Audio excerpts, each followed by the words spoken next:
அருள் மகிழ்ச்சி உணர்வுகளை ஊழ்வினைகின்ற வித்தாக உங்களில் பதிவு செய்து அதனை வலுதுணை கொண்டு அருள் மகிழ்ச்சி உணர்வை நீங்கள் பெரும் தகுதியை உருவாக்கி காலையில் துருவ நட்சத்திரத்திலிருந்தும் சப்தரிஷி மண்டலங்களிலிருந்து வெளிப்படும் உணர்வை சூரியனின் காந்த புலனறிவு கவர்ந்து பிரபஞ்சத்தில் பரவச் செய்யும்போது துருவப்பொழில் வரும் அந்த அணுக்களை நமது பூமி கவர்ந்து நமது பூமிக்குள் பரவச் செய்கின்றது. ஆகவே அந்த நேரத்தில் நாம் இதைப்போன்று அந்த உணர்வை பருகி நாம் குடும்பத்தை சார்ந்தவர்கள் மூதாதையுடைய உயிரான்மாக்களை அந்த சப்தரிஷி மண்டலத்துடன் இணையை செய்ய பழகிக்கொள்ளும். அந்த உணர்வின் வலுவை உங்களுக்குள் சேர்த்துக் கொள்ளும். இப்ப பாடிய பாடல் உணர்வை காலை ஒரு நிமிடமாவது பாடிப்பழகும். இந்த உணர்வின் ஒளி அலைகள் நமக்குள் பெருக நம் இரத்த நாணங்களில் அந்த அணுக்கள் உணர்வின் தன்மை வளரும், அது பெருகும். இவ்வாறு நம் வாழ்க்கையை பெருக்கினால் இந்த வாழ்க்கையில் வரும் தீமைகளை அகற்றலாம், அருள் மகிழ்ச்சி உணர்வை நமக்குள் பெருக்கலாம். இந்த வாழ்க்கையை மர்மமெல்லாம் வாழை உருவாக்கலாம். இந்த உடலை விட்டு அகன்றால் சப்தரிஷி மண்டலங்களின் அறுவட்டத்தில் வாழலாம், பெருகுண்டு விழுநிலை என்ற நிலையை அடையலாம். அருள் மகிழ்ச்சியின் அறுவட்டத்தில் வாழ்வோம். நமது பார்வை அணுவுடைய தீமைகளை அகற்ற நாம் பார்ப்போர் அனைவரும் நலம் பெற வேண்டும் என்று வேண்டிப் பெறும். இது ஒவ்வொரு நாளும் நாம் தலையா கடமையாக நாம் உயிரான ஈசனுக்கு சேவிக்கும் அபிஷேகம் இதுதான்.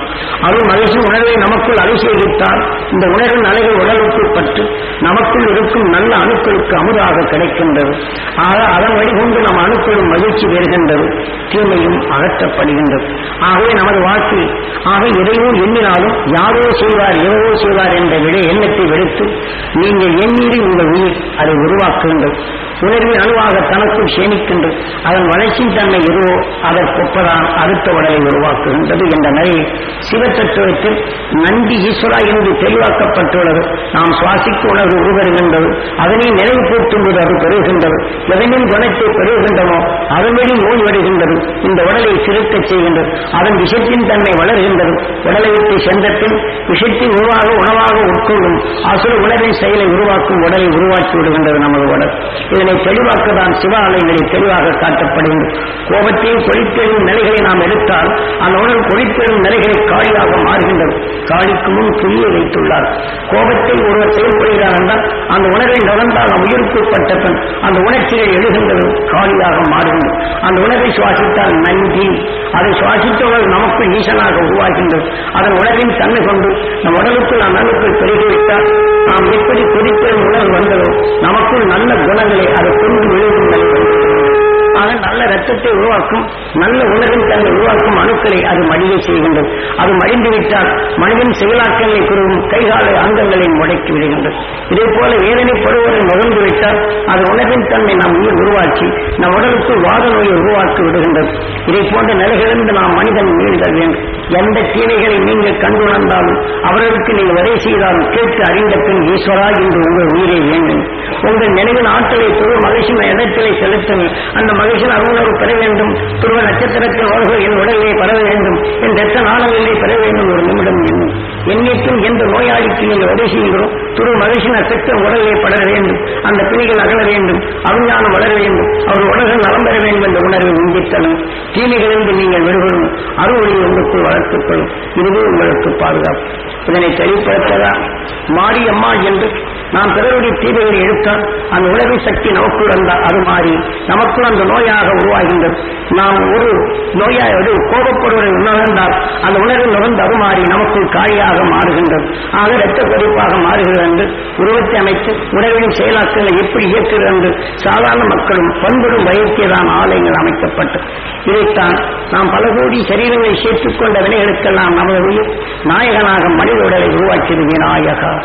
இந்த கணங்களுக்கெல்லாம் ஈசனாக இருந்து இயக்கிற உயிர் கணங்களுக்கெல்லாம் ஈசா கணேசா என்று உயிரை வணங்கும்படி செய்தார். மூசிகா வாகனா, நாம் எந்த குணத்தை சுவாசித்தோமோ அந்த உணர்வை வாகனமாக அந்த வாழ்க்கையை அமைக்கின்றது. அந்த வாழ்க்கை எந்த குணத்தை அதிகமாக சேர்க்கணுமோ அது கணங்களுக்கு அறிவையாகி இந்த உடலை உருவை மாற்றுகின்றது.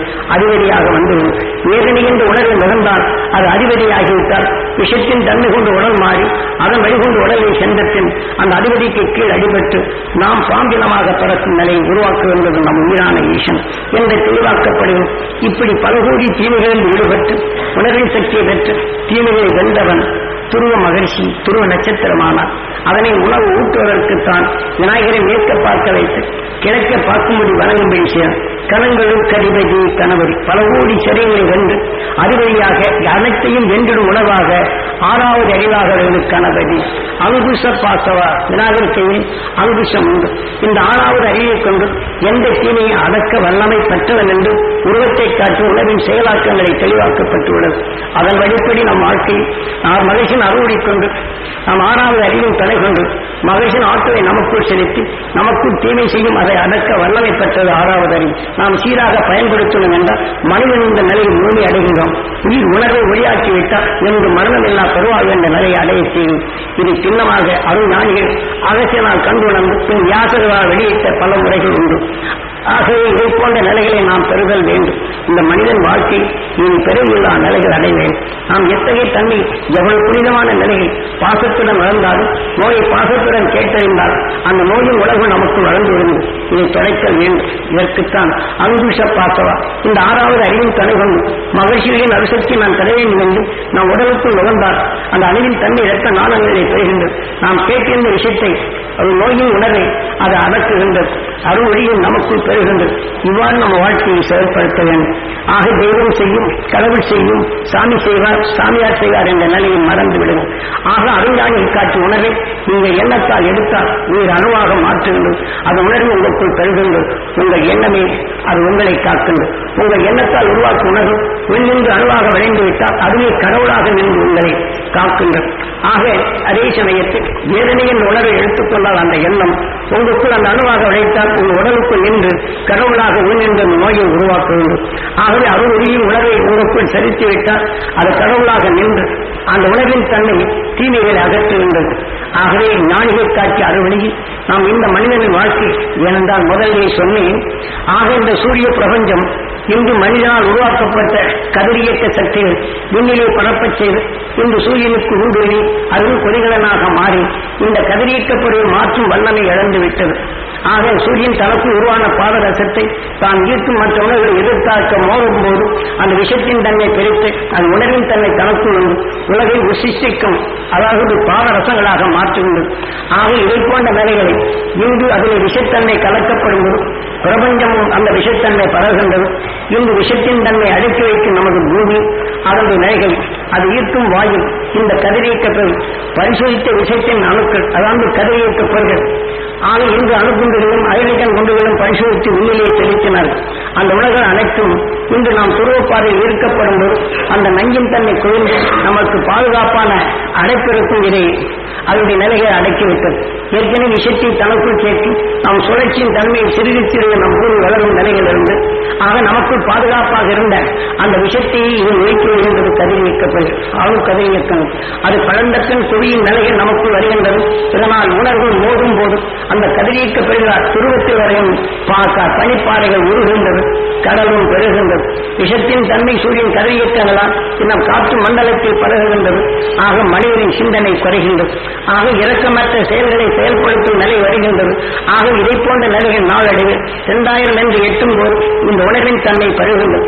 கம்ப்யூட்டர் என்ற நிலையில் இன்று இயக்கப்படுகின்றது. எலக்ட்ரிக் எலக்ட்ரானிக் ஒரு நாடாவில் ஆக காந்தப்புலன் அறிவு கொண்ட முலாம்களை பூசப்பட்டு எலக்ட்ரால் இயக்கப்பட்டு இதை வலுவாக வைத்து ஒரு எந்திரத்தையும் காலமணியை உருவாக்கும் நிலையை கொண்டு ஆக இதை பாதுகாப்பாக இந்த எலக்ட்ரானிக் பதிவு செய்த நாடாக்களை வைத்துள்ளார்கள். இதனை வைத்து விஷத்தன்மை கொண்ட அணுகுண்டுகளும் ஹைட்ரஜன்களும் தன் பாதுகாப்பாக பதிவு செய்திருந்த அந்த ராக்கெட்டுகளும் அடுத்த நாடு நம் மீது ராக்கெட்டை ஏவாது பாதுகாப்பு கொண்டு அதன் உணர்வு எதிரலைகள் வந்தால் உடனே அதன் நிலையை கொண்டு ராக்கெட் தாவி சென்று அடுத்த நாட்டை அழித்திடும் நிலை வருகின்றது. இதே போல விமானங்களிலும் ராக்கெட்களிலும் இதே போல கம்ப்யூட்டரில் இயக்கப்பட்ட உணர்நிலை எலக்ட்ரானிக்காக மாற்றப்பட்டு எதிரலை கொண்டு இவனிடம் கட்டளையில் அது சீராக வேலை செய்கின்றது. ஆனால் இப்போது காந்த புலனறிவை இப்ப எலக்ட்ரிக் அதிகமாகிவிட்டால் நாம் இங்கே பல்பெல்லாம் பீஸ் ஆகி விடுகின்றது. இதே போல கதிரியக்க பெருகள் சூரியனில் அதிகரிக்கப்படும் போது எலக்ட்ரிக் என்ற நிலைகள் அதிகரிக்க போகும்போது இந்த நாம் சீராக இயங்கும் இந்த எலக்ட்ரானிக் இந்த நிலையில் பழுதடைந்துவிடும். ஆக அதன் உணர்வின் துணை கொண்டு இன்று விஷத்தன்மையை அதாவது ராக்கெட்டை பறக்க தொடங்கும். பாதுகாப்பாக நிலையை பாதுகாக்க ஒவ்வொரு நிலையத்திலும் அதாவது விஷத்தன்மையை அது வெடிப்பிடாது, ஊடுருவிடாது. ஒவ்வொரு விஷ டேங்குகளை பாதுகாக்கும் கம்ப்யூட்டர் உண்டு. அதனுடைய மாணிகளில் இதனுடைய நிலைகள் அறிவானால் அதுவும் செதை உண்டு. இந்த விஷத்தன்மையை பெருகும் தன்மை வெகு நாளில் இல்லை, வெகு துரிதத்தில் உண்டு. ஆகவே இந்த குறித்து எடுத்து வைத்துக் கொள்ளுங்கள். ஆக 2000 என்று வரப்போகிற தன்னை அறியாமலே, விஞ்ஞானிகள் அறியாமலே இத்தகைய செலவுகள் வரும். இப்படி நாட்டில் வரும் கொடிகளில் இருந்து இந்த உடலை விட்டு நாம் சென்றாலும் இந்த உணர்வு என்றும் இனி பிறவியில்லா நிலைகள் அடைய வேண்டும். இந்த விஷத்தன்மையை பரவித்தால் இந்த பூமி பரிசுத்தமாக பல ஆயிரம் ஆண்டுகள் ஆகும். அதற்குள் மனித ஜனம் மிருகமாக தான் வாழ வேண்டும். ஆக விஷத்தன்மை கொண்ட நிலைகள், சிந்தனையற்ற நிலைகள், கடந்த ஆண்டுகளில் மனிதன் எப்படி உருவான ஆரம்ப நிலைகள், அதை போன்ற உணர்வுகள் சிறையப்பட்டு சிந்திக்கும் அறிவை இழந்துவிடும். ஆகவே நாம் நினைவு இருக்கும் போதே இது ஒவ்வொரு நாளும் இந்த துருவ தியானத்தில் அருள் மகிழ்ச்சி உணர்வை நீங்கள் பெறுங்கள். ஆக மூதாதைகளை வின் செலுத்த மறந்துவிடார்கள். அந்த உணர்வை ஒளியும் சரீரம் மாற்றுங்கள். அந்த உணர்வின் தடை கொண்டு ஒரு வாழ்க்கையில் இதை இந்த உடலை விட்டு அறந்தால் இனி பிறவில்லை என்ற நிலை அடையும். இந்த பிரபஞ்சமே அழிந்தாலும் இந்த உணர்வு ஒளியை மாற்றிவிட்டார். இன்று சப்தரிஷி மண்டலமும் துருவ நட்சத்திரம் பிற மண்டலம் ஒரு உணவாக எடுத்து ஒளியின் சரீரமாக வாழும். இந்த மண்டலம் இழந்துவிட்டாலும் இது அகன்று சென்று மற்ற மண்டலங்கள் வருவதை நுகர்ந்தறிந்து என்றும் இன்னும் 16 என்ற நிலைகள் அடையும். மனிதனான பின் தான் இதை உருவாக்க முடியும். ஆக விஞ்ஞானத்தின் நிலைகள் உருவாக்கியது போல ஆக அவிஞானத்தின் உணர்வை நமக்குள் ஆக மெஞ்ஞானத்தை நமக்குள் மெய் உணர்வை தனக்குள் வளர்த்துக் கொள்ளுதல் வேண்டும் என்ற உங்களை பிரார்த்தித்து வேண்டிக் கொள்கின்றேன். சாமி அலட்சியமாக சொல்றேன் என்று எண்ண வேண்டாம். குருகாட்டி அறுவடையின் உண்மையின் உணர்வை உணர்த்தினார். அதை நீங்கள் அனைவரும் பெற வேண்டும் என்று இயங்குகின்றேன். உங்கள் உயிரை ஈசனாக மதிக்கின்றேன். உங்கள் உடலை சுகமாக மதிக்கின்றேன். ஆக அருள் சக்தியாக மனித உருவாக்கி அருள் ஞானத்தை உருவாக்கி 6வது அறிவை ஆக முருகன் என்றும் ஞானன் என்றும் கார்த்திகேயன் என்றும் உங்கள் உணர்வுகளை 6வது அறிவை நேசிக்கின்றேன். அருள் ஞானி உணர்வு உங்களுக்குள் பெற வேண்டும் என்று பிரார்த்திக்கின்றேன். அந்த பிரார்த்தனை எனக்குள் வளரும். நீங்களும் அவ்வழியை செய்யும். அதன் வழிகொண்டு பிறர் அனைத்தும் மகிழ்ச்சி அருள் பெற வேண்டும் என்று இயங்கி பிறகு காலை துருவ தியானம் எங்கே சென்றாலும் இதை போல உங்கள் உணர்வுகளை செலுத்துங்கள். உங்கள் வாழ்க்கையில் அந்த இரத்த நாணங்கள் அந்த உணர்வுகள் அணுக்கள் பெருகும். ஆக நட்பில் வளரும் இந்த சக்திகள் வரும். ஆக இன்று நாட்டில் வரும் பல தீமைகள் உணர்வுகளும் மனிதன் விடுபட வேண்டும். நாம் எடுக்கும் உணர்வுகள் அனைத்தும் உலகில் பரவச் செய்து மதபேதம் இன்றி இனபேதம் இன்றி மொழிபேதம் இன்றி மனபேதம் இன்றி வாழ வேண்டும் என்று உணர்வுகளை பெருக்குங்கள். உங்கள் உடலுக்கு இந்த அலைகளை பெருக்குங்கள். காற்று மண்டலத்தில் இதேபோல உணர்வு ஒளிகளை கேட்போர் உணர்வுகள் பறந்து அவர்கள் அறியாமல் இயக்கும் தீமையிலிருந்து விடுபடச் செய்யுங்கள். ஆகவே இன்று காந்திஜி அதைத்தான் செய்தார். அந்த உடலை துச்சமாக மதித்தார். உலக மக்கள் பெற வேண்டும் என்று இயங்கினார். அந்த உணர்வின் தன்னை வலுகொண்டு தன் உணர்வை வளர்த்தார். உலக மக்கள் பெற வேண்டும் என்றார். அடிமையிலிருந்து மீட்டினார். ஆக தீமை அடிமையிலிருந்து மீள வேண்டும் என்று அனைவரும் உலக மக்கள் அனைவரும் சகோதரர் என்ற நிலையை உணர்த்தினார். அதன் வழிகளில் இன்று அந்த மகாமிட்ட உணர்வுகளும் இன்று அதன் உணர்வின் தன்னை சீதா ராமா என்று நாம் எதனையும் சுவை எண்ணுகின்றோம். அந்த உணர்வின் எண்ணங்களாக நமக்குள் இயக்கும் ராமாயணத்தை தெளிவாக தெரிந்து கொண்டவர். ஆகவே அதன் உணர்வு கொண்டு நாம் அனைவரும் சகோதரத்துடன் வாழ வேண்டும் என்று எண்ணினார். பிரபஞ்சத்தில் விஷத்தன்மை கொண்ட கோள்கள் பல இருப்பினும் விஷத்தன்மை கொண்ட பல நட்சத்திரம் இருப்பினும் அதை உயர்த்தும் உணர்வை சூரியன் தனக்குள் அதை சமத்துவப்படுத்தி இந்த பிரபஞ்சத்தை ஒளியாக்க செய்யுங்கள். இதே போலதான் உலக மக்கள் தீமை நிலையில் இருந்தாலும் அறுவழியை நமக்குள் கூட்டி நமக்குள் தீமைகள் வராது. 6வது அறிவை ஒளிச்சுடராக மாற்றி உணர்வின் அணுக்களை ஒளியாக மாற்றி மரணமில்லா பருவாழ்வு என்ற நிலையை இந்த 6வது அறிவின் துணை கொண்டு நாம் வாழ முடியும் என்ற நிலையை பிரார்த்தித்து இந்த இனி ஒவ்வொரு நாளும் இதே துருவ தியானங்களில் நீங்கள் செயல்பட வேண்டும் என்று பிரார்த்தித்துக் கொள்கின்றேன். நீங்கள் பாடலை உங்களுக்கு கேசட்டாக போட்டு அனுப்புகின்றேன். அந்த பாடலையும் போடலாம். இந்த உணர்வில் நுகர்ந்தறிங்கள். ஆக புத்தகமாக வெளியிடுகின்றேன். மனப்பாடத்தை வைத்துக் கொள்ளுங்கள். ஆக நாம் அனைவரும் சூரியன் எப்படி ஒரு குடும்பமாக வளர்ந்து உணர்வு ஒழிக்கதை உருவாக்குகின்றதும் அருள் ஒளியை நமக்குள் பெருக்க முடியும் என்ற தன்னம்பிக்கை எண்ணி உருவாக்குகின்றது. அதனால்தான் கீதையிலே நீ எதை எண்ணுகின்றாயோ அதுவாகின்றாய். ஆக அருள் ஒளி பெற வேண்டும் என்றால் நாம் அதுவாகின்றோம். இதை போன்ற நாம் பெற வேண்டும் என்று பிரார்த்தித்து இதை நிறைவு செய்யும். ஓம் ஈஸ்வரா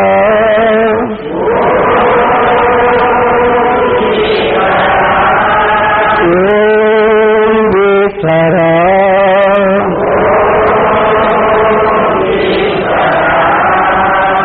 இப்போ இது தியானம் முடிந்தவுடனே ஊருக்கு செல்வோம். இங்கு அமர்ந்து பிரசாதத்தை வாங்கி செல்லலாம்.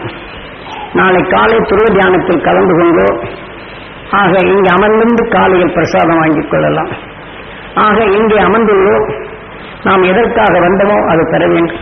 நாம் எழுப்பிய உணர்வு ஒளிகள் இங்கே சிவர்களில் காந்த புலனை பதிவாக்கியுள்ளது. நாம் பெற வேண்டும் என்று விரும்பி இரவிலே இங்கே இருந்தால் காலத்துள்ள தியானத்திலும் அருளை நமக்குள் பெருக்கலாம். ஆகவே அதன் நிலையை நமக்குள் பெருக்கி நம் உடலும் சீராக்கி உலக மக்களும் சீராகும் நிலையில் நம் மூச்சில் உலகை மக்களை காக்க இது உதவும்.